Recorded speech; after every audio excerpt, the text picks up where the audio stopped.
প্রিয় ছাত্রছাত্রীরা, আমি তোমাদের সামনে আজ একটা নতুন বিষয়, পরিবেশবিদ্যার একটা নতুন বিষয় প্রাকৃতিক সম্পদ, যদিও এখানে বানানটা একটু ভুল হয়েছে, সংশোধন করে নিও। সেই প্রাকৃতিক সম্পদ সম্পর্কে কিছু সংক্ষিপ্ত প্রশ্নোত্তর, কিছু চার্ট এবং কিছু ব্যাখ্যা এবং সর্বোপরি কিছু গুরুত্বপূর্ণ প্রশ্ন শেষের দিকে তুলে ধরেছি। এই প্রশ্নগুলো তোমাদের অধিকাংশই তোমাদের সম্ভাব্য পরীক্ষায় এসে থাকতে পারে। এবার প্রথমেই আমরা চলে আসি প্রাকৃতিক সম্পদ কী বা প্রাকৃতিক সম্পদের সংক্ষিপ্ত ধারণা। এখানে প্রকৃতি থেকে যেসব বস্তু স্বাভাবিকভাবে পাওয়া যায় তাকেই আমরা প্রাকৃতিক সম্পদ বলি। অন্যভাবে বললে বোঝা যায় এই প্রাকৃতিক সম্পদ হচ্ছে প্রকৃতির দান। প্রাকৃতিক সম্পদ প্রকৃতি থেকে প্রাপ্ত প্রাকৃতিক উপাদান, যেগুলোকে মানুষ তার সংস্কৃতি, বিদ্যা, বুদ্ধি, গবেষণার মাধ্যমে সেগুলোকে নতুন রূপে আমাদের সামনে তুলে ধরে এবং আমাদের অভাব পূরণ করে, চাহিদা মেটাতে সক্ষম হয়। উদাহরণ হিসেবে আমরা জমি, জল, জলবায়ু, গাছপালা, পরিবেশ যাই আমাদের চারপাশে দেখতে পাই সেগুলো সবই বিভিন্ন প্রকার খনিজ দ্রব্য, সবই প্রাকৃতিক সম্পদের পর্যায়ে পড়ে। আবার প্রাকৃতিক সম্পদ হলো এমন সম্পদ যা সরাসরিভাবে প্রকৃতি থেকে আহরণ করে মানুষ তার নিজের উদ্ভাবনী শক্তি, প্রযুক্তি, সংস্কৃতির দ্বারা নতুন রূপে আমাদের মানুষের ব্যবহারের উপযোগী করে তোলে। এবার চলে আসবো প্রাকৃতিক সম্পদের কিছু প্রকারভেদ নিয়ে, এবং এই প্রকারভেদ করা হয়েছে কিছু মানদণ্ডের ভিত্তিতে, যেমন উৎপত্তি হতে পারে, বিকাশের পর্যায় হতে পারে, নবায়নযোগ্যতা হতে পারে এবং মালিকানা হতে পারে। তা প্রথমেই আমরা নবায়নযোগ্যতার ভিত্তিতে আমরা প্রাকৃতিক সম্পদের শ্রেণীবিভাগ করব। নবায়নযোগ্যতা কি না, নবায়নযোগ্যতা হচ্ছে যাকে পুনরায় নতুন রূপে ফিরিয়ে দেওয়া যায়, তাই হচ্ছে নবায়নযোগ্যতা। আর যেগুলোকে প্রকৃতিতে আর পুনরায় ফিরিয়ে দেওয়ার সম্ভাবনা থাকে না, সেই সমস্ত সম্পদগুলো হচ্ছে অনবায়নযোগ্য সম্পদ। একটু ধারণা দিলেই বোঝা যাবে। প্রথমে হচ্ছে নবায়নযোগ্য কি না, নবায়নযোগ্য সম্পদ প্রাকৃতিকভাবে পুনঃপূরণ করা যেতে পারে, অর্থাৎ একবার প্রকৃতি থেকে সংগ্রহ করে আবার প্রকৃতির বুকে সেগুলোকে পুনরায় ফিরিয়ে দেওয়া যদি সম্ভব হয়, তাহলে সেই সমস্ত সম্পদগুলোকে বলবো আমরা নবায়নযোগ্য সম্পদ। যেমন আমরা বনভূমি পরিণত বৃক্ষ কেটে নিয়ে আবার নতুন চারা গাছ লাগিয়ে বনভূমি সৃষ্টি করতে পারি। বড় মাছ সংগ্রহ করে আবার চারা মাছ ফেলে সেই মৎস্য সম্পদের ভাণ্ডারটাকে গড়ে তুলতে পারি, সেটা হচ্ছে নবায়নযোগ্য সম্পদের মধ্যে পড়ে। আর অনবায়নযোগ্য সম্পদ কি না, যে সম্পদের ভাণ্ডার সীমিত, যেগুলো বারবার ব্যবহারের ফলে একসময় তাদের ভাণ্ডার কমে আসে, সঞ্চয় সীমিত হওয়ার দরুন তা একসময় নিঃশেষিত হয়ে যায়, সেই সমস্ত সম্পদগুলো হচ্ছে অনবায়নযোগ্য সম্পদ। এই পর্যায়ের মধ্যে বিভিন্ন প্রকার খনিজ সম্পদ পড়ে যায়, যেমন কয়লা হতে পারে, খনিজ তেল হতে পারে। এগুলো কিন্তু দিন দিন ব্যবহারের ফলে একসময় তাদের ভাণ্ডার সীমিত হয়ে পড়ে এবং একসময় শেষ হওয়ার সম্ভাবনা রয়েছে। এবার উৎসের ভিত্তিতে প্রাকৃতিক সম্পদকে আমরা ভাগ করছি। জৈব সম্পদ কাকে বলছে না, জীবমণ্ডল থেকে উদ্ভূত সম্পদ, যাদের মধ্যে প্রাণ আছে, যেমন বন হতে পারে, সেটা পশু হতে পারে, মৎস্য হতে পারে, বিভিন্ন প্রকার প্রাণীজ সম্পদ হতে পারে, এগুলো সবই জৈব সম্পদের পর্যায়ভুক্ত। জীবাশ্ম জ্বালানি যেমন কয়লা, পেট্রোলিয়াম এই শ্রেণীর অন্তর্ভুক্ত, কারণ তারা ক্ষয়প্রাপ্ত জৈব পদার্থ থেকে গঠিত হয়েছে। একইভাবে অজৈব সম্পদ কি না, জড় বা অজৈব উপাদান থেকে উদ্ভূত সম্পদই হলো অজৈব সম্পদ। যেমন এর মধ্যে রয়েছে ভূমি হতে পারে, মিষ্টি জল বা স্বাদু জল হতে পারে, বায়ু হতে পারে, বিরল মৃত্তিকা হতে পারে, লৌহ আকরিক হতে পারে, সোনা, রূপা, তামা, এগুলো সবই হচ্ছে অজৈব সম্পদের মধ্যে পড়ছে। এবার বিকাশের পর্যায় অনুসারে আমরা প্রাকৃতিক সম্পদকে কয়েকটি ভাগে ভাগ করেছি। যেমন হচ্ছে সম্ভাব্য সম্পদ, যেসব সম্পদসমূহর অস্তিত্ব রয়েছে বলে জানা যায় কিন্তু এখনও ব্যবহৃত হয়নি, অর্থাৎ যেগুলো এখনও অনাবিষ্কৃত অবস্থায় আমাদের চারিদিকে পড়ে রয়েছে। একসময় উন্নত প্রযুক্তির যদি উন্নতি হয় তাহলে এই সমস্ত সম্পদের ব্যবহার করা সম্ভব হবে। যেমন হিমালয় পার্বত্য অঞ্চলে প্রচুর জলবিদ্যুতের প্রচুর সম্ভাবনা রয়েছে। তাহলে সেই সম্ভাবনা উন্নত প্রযুক্তির দ্বারা যদি কোনো দিন কাজে লাগানো যায় তাহলে বৃহৎ মানব সমাজের কাজে লাগবে, উপকারে লাগবে। কাজেই এটা হচ্ছে সম্ভাব্য সম্পদের মধ্যে পড়ে। প্রকৃত সম্পদ কোনগুলো, যে সম্পদসমূহের জরিপ করা হয়েছে, পরিমাপ করা হয়েছে এবং ব্যবহার এবং বর্তমান উন্নয়নে ব্যবহৃত হচ্ছে, সেগুলো হচ্ছে প্রকৃত সম্পদ। হ্যাঁ, এগুলো সাধারণত প্রযুক্তি এবং তাদের সম্ভাব্যতার স্তরের উপর নির্ভরশীল। যেমন কাঠ, প্রক্রিয়াজাতকরণ, এগুলো হচ্ছে প্রকৃত সম্পদের পর্যায়ভুক্ত। সংরক্ষিত সম্পদ কি? এমন প্রাকৃতিক সম্পদ রয়েছে বা প্রকৃত সম্পদ রয়েছে যা ভবিষ্যতে লাভজনকভাবে বিকশিত হতে পারে। যেমন সংরক্ষিত সম্পদের মধ্যে আমরা বিভিন্ন অচিরাচরিত শক্তিগুলোকে এই পর্যায়ে ফেলতে পারি। আর মজুতকৃত সম্পদ, যে সম্পদসমূহ জরিপ করা হয়েছে কিন্তু প্রযুক্তির অভাবে ব্যবহার করা হচ্ছে না, যেমন হাইড্রোজেন যান আমাদের একটা মজুতকৃত সম্পদের মধ্যে পড়ে। মালিকানার ভিত্তিতে প্রাকৃতিক সম্পদ হচ্ছে আমার কতগুলি ভাগে বিভক্ত। যেমন হচ্ছে ব্যক্তিগত সম্পদ, যেটা নিজের ব্যক্তি তার নিজের মালিকানাধীনের মধ্যে রয়েছে যে সমস্ত সম্পদগুলি, সেগুলো হচ্ছে ব্যক্তিগত সম্পদ।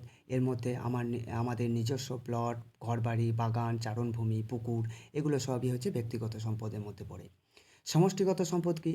সমষ্টিগত মানে যখন একটি বিশেষ সম্প্রদায় বা বিশেষ সম্প্রদায়ের মধ্যে সদস্যদের কাছে এই সম্পদগুলি গচ্ছিত রয়েছে, তখন তাদেরকে বলবো সমষ্টিগত সম্পদ। যেটা কবরস্থান হতে পারে, সেটা কোনো মন্দির হতে পারে, হ্যাঁ, এগুলো হচ্ছে ক্লাব হতে পারে, এগুলো হচ্ছে আমাদের সমষ্টিগত সম্পদের অন্তর্গত। জাতীয় সম্পদ কোনগুলি? মূলত সকল ব্যক্তিগত এবং সাম্প্রদায়িক সম্পদ জাতীয় সম্পদের অন্তর্ভুক্ত। জনকল্যাণের জন্য এগুলো অর্জন করা আইনত ক্ষমতা জাতির কিন্তু রয়েছে। এর মধ্যে রয়েছে রাজনৈতিক সীমানার ভিতরে খনিজ সম্পদ, বনজ সম্পদ, বন্যপ্রাণ, এগুলো সবই কিন্তু আমার জাতীয় সম্পদের মধ্যে পড়ছে। আর আন্তর্জাতিক সম্পদ কি? এ ধরনের সম্পদ হচ্ছে আন্তর্জাতিক সংস্থা দ্বারা নিয়ন্ত্রিত হয়। একাধিক দেশের বা একাধিক রাষ্ট্রের মালিকানাধীন রয়েছে এই সমস্ত যে সম্পদগুলি, সেগুলো হচ্ছে আন্তর্জাতিক সম্পদ। যেমন আন্তর্জাতিক জলভাগ হতে পারে, আমাদের সুমেরু বা কুমেরু মহাদেশ হতে পারে, এটা কিন্তু সমস্ত দেশেরই কিন্তু একটা মালিকানাধীন আন্তর্জাতিক সম্পদ। এবার আমি কিছু চার্ট বা তালিকা তোমাদের সামনে তুলে ধরবো, যে তালিকাগুলো থেকে অনেক ছোট ছোট প্রশ্ন কিন্তু এসে থাকে। তাহলে সেরকমই একটি তালিকা হচ্ছে বায়ুমণ্ডলের বিভিন্ন গ্যাসীয় উপাদানের শতকরা হার। এখানে বায়ুমণ্ডল আমরা জানি একটি মিশ্র পদার্থ, এবং সেখানে বায়ুমণ্ডলের বিভিন্ন গ্যাসীয় উপাদান দ্বারা গঠিত। কোন গ্যাস কী শতকরা হারে রয়েছে সেখানে কিন্তু অধিকাংশ সময় প্রশ্ন করে থাকে। সেরকমই না, আমাদের একটি প্রধান গ্যাস হচ্ছে নাইট্রোজেন গ্যাস, N2, যার সংকেত। সেই নাইট্রোজেন গ্যাস আমাদের বায়ুমণ্ডলে রয়েছে 78.02% বা শতকরা 78.02। অক্সিজেন রয়েছে তারপরেই একটি গুরুত্বপূর্ণ গ্যাস, সেটা হচ্ছে 20.71%। আর্গন গ্যাস রয়েছে যার সংকেত হচ্ছে AR, 0.80%। কার্বন ডাইঅক্সাইড রয়েছে 0.03%। অন্যান্য গ্যাসের মধ্যে রয়েছে 0.02%। জলীয় বাষ্প, যেটাও একটি গুরুত্বপূর্ণ বায়বীয় উপাদান, সেটা হয়েছে 0.41%। এবং ধূলিকণা বা অন্যান্য অ্যারোসল জাতীয় পদার্থ রয়েছে 0.01%। কাজে এখান থেকে একটি বা দুটি প্রশ্ন কিন্তু অধিকাংশ সময় পরীক্ষাতে এসে থাকে। এরকমই আর একটা বিষয় যেটা আমি ছবির মাধ্যমে তুলে ধরার চেষ্টা করেছি, সেটা হচ্ছে একটা বায়ুমণ্ডলের স্তরবিন্যাস। আমরা জানি যে বায়ুমণ্ডলের বিস্তার হচ্ছে আমাদের ভূপৃষ্ঠ থেকে প্রায় 10,000 কিলোমিটার মধ্যে। এর মধ্যে প্রায় 80 থেকে 90 কিলোমিটার আমরা সমমণ্ডল বলি, অর্থাৎ এখানে বিভিন্ন গ্যাসীয় উপাদানের হার, শতকরা হার মোটামুটিভাবে সমানভাবে বিরাজ করে, এবং 80 বা 90-এর পর থেকে 10,000 কিলোমিটার পর্যন্ত বিস্তৃত অংশটিকে আমরা বিষমমণ্ডল বা অসমমণ্ডল বলে আখ্যায়িত করে থাকি। এবার এটা গেল উপাদানের তারতম্য অনুসারে। এবার যদি আমরা বিভিন্ন তাপমাত্রা বা উষ্ণতার নিরিখে যদি ভাগ করে থাকি, সেগুলো সেক্ষেত্রে আমরা বায়ুমণ্ডলকে ট্রপোস্ফিয়ার, স্ট্র্যাটোস্ফিয়ার, মেসোস্ফিয়ার, থার্মোস্ফিয়ার এবং এক্সোস্ফিয়ার এরকম একাধিক ভাগে ভাগ করব। যেমন 0 থেকে 18 কিলোমিটার, যেটা নিরক্ষীয় অঞ্চলে, হ্যাঁ, সেই 18 কিলোমিটার, অনেক বইয়ে কিন্তু এটা 16 বা 17 কিলোমিটার দেওয়া থাকে।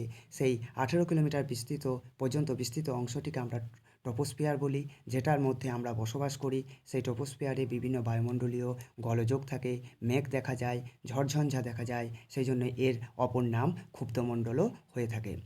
এবং এই 18 কিলোমিটার উচ্চতার মধ্যেই আমাদের ট্রপোপজ বা ট্রপোস্ফিয়ার এবং স্ট্র্যাটোস্ফিয়ারের সংযোগস্থলে আমাদের ট্রপোপজ রয়েছে, যেখানে ট্রপোপজ কথার অর্থ হচ্ছে হোয়ার মিক্সিং স্টপ, অর্থাৎ যেখানে বায়ুমণ্ডলে বিভিন্ন উপাদানগুলোর সংমিশ্রণ থেমে যায়।